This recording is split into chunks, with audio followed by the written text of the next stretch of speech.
Eh bien, c'est très simple.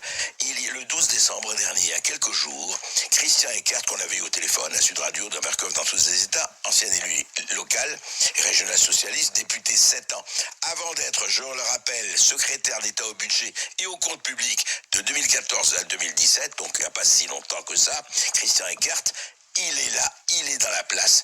Et voilà ce qu'il a dit. Une des principales raisons de l'extension et de l'enlisement de cette crise est l'acharnement du gouvernement à tout mélanger. Il met en avant un possible déséquilibre du système pour justifier, de façon à peine déguisée, une incitation, voire une obligation pour chacun de reculer l'âge de son départ en retraite. Comment Enfin, Christian Eckert, vous accusez comme ça le gouvernement de mauvaises pensées? Eh bien, écoutez, alors on lui dit, mais expliquez-vous, ça c'est un procès d'intention. Eh bien non, dit Christian Eckert. Voilà, et il explique. Écoutez bien, auditeur de Sud Radio, c'est important, c'est un peu technique, mais c'est très important, ça nous concerne tous. La dette de la Sécu a été logée dans une structure appelée Caisse d'amortissement de la dette sociale, la CADES. Tous les ans, la CADES est alimentée par des recettes. La CRDS, des fractions importantes de la contribution de la CSG, eh bien, en 2020, oui, c'est ça, des impôts. En 2024, alors c'est ça qui est important, grâce à ces recettes, la dette de la CADES aura été entièrement remboursée. Or, les recettes de la CADES sont estimées à 24 milliards annuels en 2024. C'est-à-dire que tous les ans, sans aucun prélèvement supplémentaire, il y aura 24 milliards en 2024. Vous allez me dire, oui, mais ce n'est pas seulement pour les retraites. Attention, le gouvernement a le choix, comme dit Christian Eckert, diminuer les impôts de 24 milliards, c'est déjà ça, hein. Affecter ces sommes d'autres actions, par exemple 4 à 5 milliards pour financer la dépendance, mais aussi consacrer tout ou partie de cette somme à gommer les inégalités des retraites. C'est clair, si vous voulez que l'on compte en trimestre ou en points, etc., il y a des financements évidemment de justice, de retraite minimale, cas des femmes enceintes, prise en compte de la pénibilité, etc., etc. Mais, ajoute Christian Eckert, compte tenu de la marge de manœuvre énorme suite à la fin de la dette logée dans la CADES, la mise en place d'un âge pivot ou d'équilibre ne s'impose absolument pas. Et il ajoute, j'observe qu'aucun membre du gouvernement ne contredit les faits que je rapporte. Le mutisme des ministres sur ce point est un aveu. L'objectif est ailleurs. Et d'ailleurs, le président de la CADES l'a dit. Voilà ce qu'il a dit. C'est très important parce qu'il y a de l'argent est là. Au total, c'est une somme de 24 milliards d'euros en valeur 2024, c'est-à-dire dans 3 ans, 4 ans, qui sera disponible, dont 9 milliards au seul titre de la CRDS. Aucun gouvernement ne s'était trouvé historiquement à devoir arbitrer l'affectation d'une telle somme. Alors pourquoi cacher aux Français que 24 milliards de leurs impôts seront disponibles tous les ans à partir de 2024. 24 milliards, c'est-à-dire ça compense très largement et au-dessus ce que coûtera la retraite. Et voici d'ailleurs ce que disait en avril 2019 Emmanuel Macron lui-même. Écoutez. Tant qu'on n'a pas réglé le problème du chômage dans notre pays, franchement, ce serait assez hypocrite de décaler l'âge légal.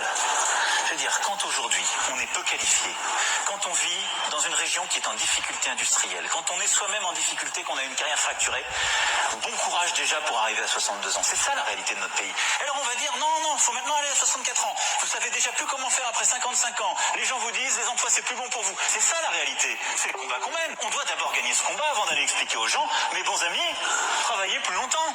C'est le délai légal. Ce serait hypocrite. Mais alors Emmanuel Macron, mais vous parlez d'or, mais ça c'est frappé au coin du bon sens.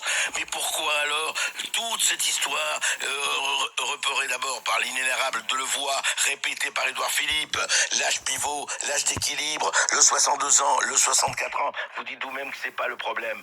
Et puis vous parlez du chômage, mais pourquoi ne parlez-vous pas de la CADES, des 24 milliards d'euros annuels qui seront disponibles, encore une fois, à partir de 2024. C'est fondamental. Si on ne parle pas de ça, on parle de rien. Franchement, ou alors, mais je n'ose croire de si mauvais sentiments, est-ce que l'État, le gouvernement voudrait siphonner une bonne partie de cet argent pour l'affecter à d'autres choses? Non pas dans leur poche, attention, pas du tout, mais en se disant, voilà, il y a quand même beaucoup d'argent, et ben on va peut-être l'utiliser autrement. Et c'est peut-être ça l'explication. Eh bien alors dites-le, il y a peut-être des choses plus importantes. Mais aujourd'hui que la France entière est paralysée à cause de l'histoire de la retraite et que apparemment, et je ne vois pas que Christian Eckert soit un clown, apparemment il y a de l'argent, alors expliquez-nous. Et Sud Radio et Berkoff dans tous ses états sera là pour relayer. Et en tout cas, vous nous appelez au 0826 300 300 pour prendre la parole. Berkoff est dans tous ses états sur Sud Radio. Comme chaque jour, il vous attend que vous alliez manifester ou non. Est-ce que cette réforme des retraites se justifie? On attend vos réactions. Sud Radio, André Berkoff. Berkoff dans tous ses états, ça balance pas mal sur Sud Radio. Au suivant.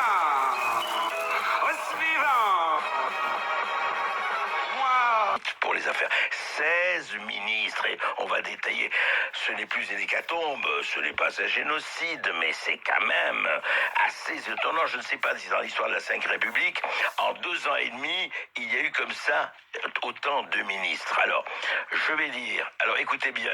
Richard Ferrand, visé par une enquête préliminaire pour des soupçons de favoritisme et de conflit d'intérêts, Richard Ferrand a annoncé qu'il ne poursuivait pas sa mission au gouvernement, mais il est à l'Assemblée nationale président.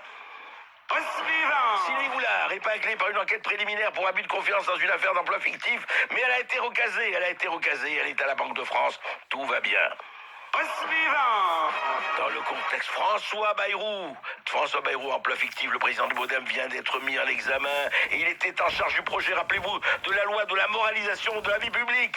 Incroyable que quelqu'un chargé de la moralisation soit mis en examen, mais c'est terrible. Marielle de Sarnez, visée elle aussi par cette affaire d'emploi fictif, l'ancienne députée européenne du MoDem, quitte le gouvernement en même temps évidemment que François Bayrou, fidélité oblige. Nicolas Hulot. Oui, je m'en étouffe. Démissionne, vous en étouffez. Allez, au suivant. Hulot, se sentant tout seul à la manœuvre, lui aussi, il est parti. Lui, il a claqué la porte. Laura Flessel, autour de Laura Flessel, de qui gouvernement, l'ex-ministre des Sports. Et oui, elle en avait marre de s'exprimer avec des gens qui ne l'écoutaient pas. Elle en avait marre, elle est partie. Alors Gérard Collomb, il a senti le vent des gilets jaunes arriver. Il s'est dit non, on n'est plus face à face, on n'est plus ensemble, on est face à face. Mais il brigue la mairie de Lyon. Il va probablement l'avoir. Ah, Françoise Nyssen, Actes Sud, effectivement, elle était faite pour la culture comme moi pour être pape.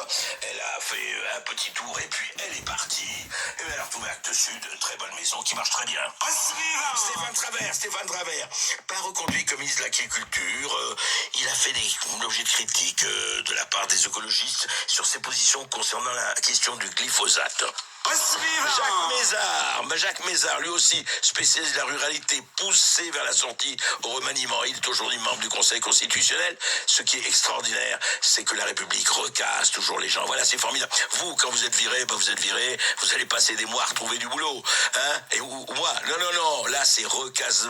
Tout de suite, recasage, vive la connivence. Delphine Génie Stéphane, elle était touchée par le remaniement gouvernemental. Son CDD n'a pas été renouvelé. Ça, ils sont tous. Enfin bon, voilà, polytechnicienne. Nathalie Loiseau, magnifique. Alors elle est républicaine opéraine. Elle était, rappelez-vous, elle était investie en tête de liste République en marche moderne. Donc elle a été élue. Elle a remis sa démission au gouvernement français. Aujourd'hui, elle est eurodéputée. Donc bon, c'est normal. Elle a démissionné normalement et elle brille effectivement extraordinairement au Parlement européen. Benjamin Griveaux, il est parti. Il brigue évidemment la mairie de Paris. Eh bien, écoutez, on lui souhaite bonne chance. Mounir Majoubi, le numérique, démissionné du gouvernement pour tenter d'obtenir l'investiture LRM pour les municipales de Paris. Et ben à la fin il a renoncé, il s'est mis dans les pas du mathématicien Cédric Villani. Et ben on lui souhaite un bon poste au conseil municipal. François de Rugy, le Omar l'a tué. Et oui, Omar l'a tué, François de Rugy. Il a été victime d'un lâchage médiatique pour ses dîners, etc. C'est terrible, François de Rugy.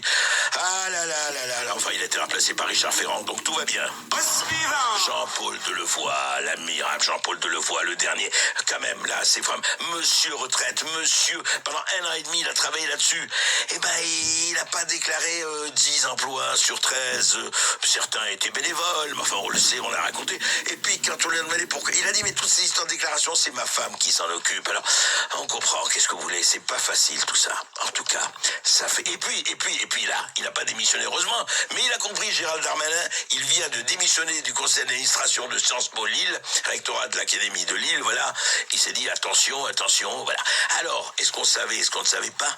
Mais ça fait quand même du monde, hein, ça fait du monde. Ça fait presque 18 personnes qui sont parties, soit qui sont parties d'eux-mêmes, soit qu'ils étaient poussés vers la sortie, soit qu'on a constaté qu'il y avait quand même quelques défauts de la cuirasse, hein, et qu'il y avait quelques failles dans le talon d'Achille. Voilà, en tout cas, écoutez, hein, franchement, ça veut dire quoi? Ça veut dire... Parce qu'il faut toujours positiver. Que le gouvernement Macron tombe à chômage, vous voyez, ils mettent des gens dehors. Eh bien, écoutez, auditeurs de Sud Radio, si vous voulez postuler, il y a des postes au gouvernement, de Levoix par exemple, pourquoi pas, c'est un au commissaire à la retraite, c'est un très bon poste. Donc, si vous voulez, vous nous envoyez Sud Radio, 0826 300 300, vous nous téléphonez et on transmettra à Emmanuel Macron et à Édouard Philippe. Sud Radio, Berkoff dans tous ses états. Lanceur d'alerte. J'aurai de la bonne weed. Ce soir, je fumerai de la bonne weed. Ce soir, il y aura de la bonne Oui, de la bonne weed ce soir, c'était Tyro, hein. Il y a de la bonne weed, hein. Vous savez ce que c'est la bonne weed, hein. C'est interdit. C'est absolument à consommer avec plus que de la modération. D'abord, c'est interdit, c'est illégal. Mais comme on sait, des millions de Français le consomment. Mais enfin, ça, on le dit pas, ça se dit pas. Mais nous, on le dit. Il y a quelque chose quand même, et là, c'est vraiment, on n'a plus du tout envie de sourire. C'est que vous vous rappelez de l'affaire Sarah Halimi, cette femme de 65 ans, suppliciée et defenestrée de son appartement du 11e arrondissement le 4 avril 2017. Alors, Kobili Traoré, dont l'état de santé s'était dégradé, avait roué de coups sa victime, tout en récitant des sourates du Coran, en disant « j'ai tué le shaitan », voulant dire en arabe le démon, c'est le shaitan. Eh bien, il l'a défenestré, il l'a jeté par la fenêtre, ses femmes sont ans après l'avoir battu comme plâtre. Eh bien, il va s'en sortir, probablement, sans aucune condamnation. Vous m'entendez? Sans aucune condamnation. Il a massacré une femme de 65 ans. Pourquoi? Parce que une consommation massive de cannabis au moment des faits. Le ministère public considère que le discernement de Kobili Traoré, qui avait le 4 avril massacré à coups de poing, la sexagénaire, avant de la défenestrer au 3e étage, donc son discernement a été aboli au moment des faits. Alors, maître Francis Piner, l'avocat des enfants de Halimi, il dit quelque chose quand même qui est frappé au coin du bon sens. Au moins, il dit, ça signifie que désormais en France, la consommation d'une substance illicite vous exonère de votre responsabilité pénale. Si la Cour d'appel suit le parquet dans ses réquisitions, cela constitue une rupture profonde en droit pénal et une atteinte irrémédiable à l'ordre public. C'est vrai que c'est pas encore fait, alors en revanche. Non, bien sûr. Rassurons-nous. Mais c'est quand même assez hallucinant. C'est-à-dire que le parquet est donné, c'est en disant oui, mais vous comprenez, le parquet dit écoutez, non, mais il n'est pas responsable, il n'y a pas de problème. Donc, vous voyez, si vous avez je ne vous le souhaite pas du tout, des envies, soit meurtrières, soit de punir quelqu'un qui est proche de vous, votre ennemi, c'est très simple. Consommez 3 bonnes petites bouffées, et puis vous direz, voilà, c'est les bouffées délirantes, etc. D'ailleurs, vous savez, au début, les magistrats avaient déjà estimé qu'il y avait des raisons plausibles de conclure à l'abolition du discernement de Kobili Traoré. Il y avait des expertises psychiatriques. Donc, ça veut dire qu'aujourd'hui, alors qu'il y ait effectivement des déséquilibrés, etc., et qu'on doit en tenir compte, bien sûr, mais que la consommation de cannabis justifie que l'on ne poursuive pas quelqu'un, ça va quand même très loin. Et franchement, ça ne mérite pas qu'on en fume avec de la petite fumée. On verra bien en tout cas ce qui va se passer. Décision, me signale notre collègue Clémence Odiakova, décision justement de la Cour d'appel le 19 décembre. On y sera attentif. Les amis, vous nous appelez au 0826 300 300 pour réagir, notamment aux prises de position d'André Berkoff. Venez nous dire, tiens, si vous allez manifester cette nouvelle journée de manifestation un peu partout en France contre la réforme des retraites, que vous soyez pro-grève ou contre la grève, vous êtes les bienvenus. On vous donne la parole à partir de 13h sur Sud Radio. À tout de suite. Sud Radio, Berkoff dans tous ses états. Appelez maintenant pour réagir 0826 300 300. Avec Carrefour et Carrefour Market, vous avez le pouvoir de payer moins cher. De 170 € à un voyageur de 15 ans qui a un billet. Oui, mais il a un billet, écoutez-moi bien. Il entre simplement, le train qu'il devait prendre n'était pas là, ne partait pas, donc il voit un train affiché, il le prend. Ah, mais vous n'êtes pas dans le bon train, en pleine grève, je vous signale. Un adolescent de 15 ans. Ils sont tombés sur le seul qui était ils pas en sont grève. parfaits, voilà. Lui, alors, il dit, ah oui, mais il faut payer. Alors, le service en ligne a proposé dans sa mensuétude 50 € de réduction de l'amende, ce qui fait tout de même 120 € pour un voyageur qui avait un billet acheté, mais qui, de peur que son train ait été annulé, a pris le précédent sur les conseils de l'accueil à la gare de Tours, et le contrôleur n'a rien voulu savoir. Et comme dit l'immortel Georges Brassens, le temps ne fait rien à faire, quand on est con, On est cons, évidemment. Bon, ils ne sont pas cons, en tout cas, on va les accueillir dans un instant. Ce sont les trois c'est le moins invités qu'on puisse dire. prestigieux pour le coup d'André Berkoff. En tout cas, on est ravis de les accueillir. Je vous rappelle, les amis, que vous nous appelez à tout moment au 0826 300 300. On vous donnera la parole à partir de 13h avec André Berkoff.